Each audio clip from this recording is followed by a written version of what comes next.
Hello again, watch friends. Welcome back. If you're watching this video, you most likely have more than one watch. Do you change your watch every day? Every couple of days? I used to change my watch every day or so, but lately I've followed a new regimen. I pretty much wear one watch for a week at a time, sometimes longer. I find it's a great way to get to know the watch in a variety of settings. I call this approach week on the wrist. For the last week or so, I've been wearing the Orient Ray 2 dive watch. There are quite a few dive watches that compete at the lower end.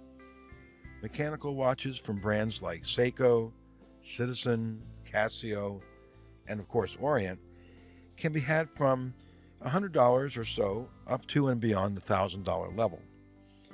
Probably the most well-known and perhaps the most popular is the Seiko SKX. For less than $200, well, actually, since the watch has been discontinued, they've doubled in price. This watch is a true diver. I bought one of these several years ago, but the size, lack of hand winding, and lack of hacking, where the second hand stops where the crown is pulled out, threw me off. For my first diver, I wanted something smaller and with perhaps an ostensibly better movement. Hence, the Orient Blue Ray 2. This may seem like an unlikely choice since Orient may be unfamiliar watch brand to you.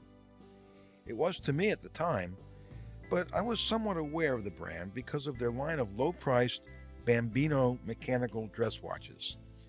These dress watches provide a huge value proposition, so it was worth researching their divers, at least I thought. Their first generation of dive watches had movements that didn't hack or didn't permit manual winding, but that was remedied with the next-gen divers. Also, prior versions of this watch had a pusher at 2 o'clock that controlled the date. The Blue Ray 2 uses an in-house Orient F6922 automatic movement, while previous versions of this watch used the 46943 automatic movement. The newer 22 jewel F6922 has a 40-hour power reserve. After a week or so, I continued to like the blue, almost iridescent dial and how the brushed surfaces plays with the light as you move your wrist. I'm generally a minimalist kind of watch guy, so I appreciate the nominal dial markings. Simply an Orient logo, or crest, at 12 o'clock, the letter O with a lion on either side of the words Orient, and automatic in script beneath it. The applied logo is uncommon for a watch in this price range, and it really classes up the watch. At 6 o'clock it says water resist, and below that 200 M. In other words, 200 meter water resistance. Having a date, let alone a day date on a diver, is always controversial, but here Orient has done a yeoman's job. Both the day and the date are surrounded by a beveled chrome frame, and both the day and date are set via the single screw-down sign crown. The day date is shown in black and sharply printed text on white background, making them easy to read. Traditionally, Sunday is printed in red. The hour and minute sword-style hands have very bright and long-lasting lume. Nothing I like less is poor lume on any watch, particularly divers, as are the trapezoidal-shaped markers at 12, 6, and 9 o'clock.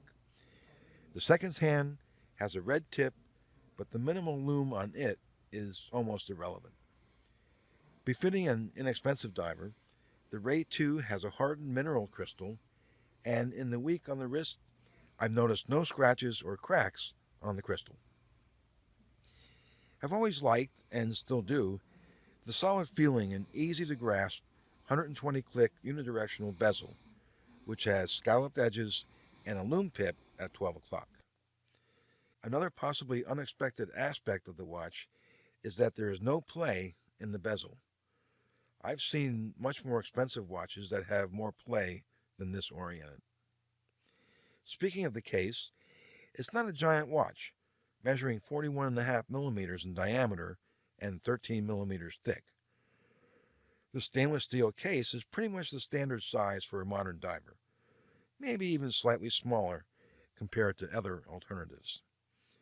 A minimal 46 millimeter lug-to-lug distance also helps to lessen the perceived size and aid the comfort of the watch on the wrist. A 200-meter water resistance is more than suitable for recreational diving, snorkeling, swimming, etc. Finally, I chose the comfortable rubber strap rather than the cheap bracelet with hollow end links, and I'm very happy with it. The origin of Orient Watch Company dates back to 1901, but it wasn't until 1936 that the company started producing wristwatches. The company continued successfully until a few years after World War II.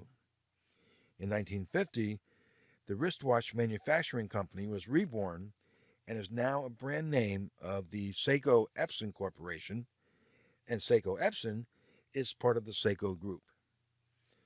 Unlike many Swiss watches at a similar price point, Orient manufactures all of its movements in-house in Japan. I know that choosing any watch, and an inexpensive diver included, is a matter of personal taste. However, wearing the Blue Ray 2 for a week or two reinforced the notion that I made the right decision in acquiring it. If you enjoyed this video, please give it a thumbs up, share it with your watch friends, and subscribe if you already haven't. Be sure to click the bell so as to be alerted of new content.